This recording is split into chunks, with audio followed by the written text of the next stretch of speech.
श्लोक संख्या 72। यह आध्यात्मिक तथा ईश्वरीय जीवन का पथ है जिससे प्राप्त करके मनुष्य मोहित नहीं होता।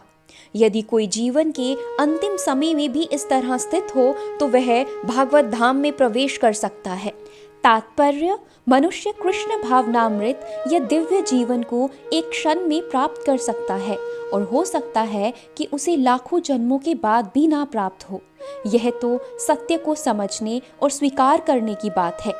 खटवांग महाराज ने अपनी मृत्यु के कुछ मिनट पूर्व कृष्ण के शरणागत होकर ऐसे जीवन अवस्था प्राप्त कर ली। निर्वाण का अर्थ है भौतिकवादी जीवन शैली का अंत।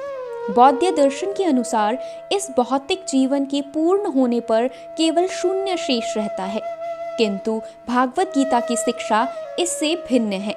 वास्तविक जीवन का शुभारंभ इस भौतिक जीवन के पूरा होने पर होता है। स्थूल भौतिकवादी के लिए यह जानना पर्याप्त होगा कि इस भौतिक जीवन का अंत निश्चय है, किंतु आध्यात्मिक दृष्टि से उन्नत व्यक्तियों के लिए इस जीवन के बाद अन्य जीवन प्रारंभ होता है। इस जीवन का अंत होने के पूर्व यदि कोई कृष्ण भावना भवित हो जाए तो उसे तुरंत ब्रह्म निर्वाण अवस्था प्राप्त हो जाती है।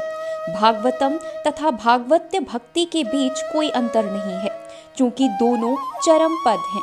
अंततः भगवान की दिव्य प्रेमा भक्ति में व्यस्त रहने का अर्थ है भागवत धाम को प्राप्त करना। भौतिक जगत में इंद्र तृप्ति विषयक कार्य होते हैं और आध्यात्मिक जगत में कृष्ण भावनामृत विषयक है। इसी जीवन में ही कृष्ण भावना अमृत की प्राप्ति तत्काल ब्रह्म प्राप्ति जैसा है, और जो कृष्ण भावनामृत में स्थित होता है वह निश्चय रूप से पहले ही भागवत धाम में प्रवेश कर चुका होता है। ब्रह्म और भौतिक पदार्थ एक दूसरे से सर्वथा विपरीत हैं। अंततः ब्रह्म ही स्थिति का अर्थ है भौतिक कार्यों के पद पर ना होना। भागवत गीता में भागवत भक्ति को मुक्त अवस्था बताया गया है। अंततः ब्रह्म स्थिति भौतिक बंधन से मुक्ति है।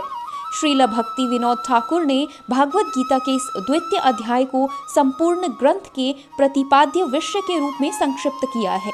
भागवत गीता के प्रतिपाद्य हैं कर्म योग, ज्ञान योग तथा भक्ति योग। इस द्वितीय अध्याय में कर्म योग तथा ज्ञान योग की संस्पष्ट व्याख्या हुई है एवं भक्ति योग की भी झांकी दी गई है।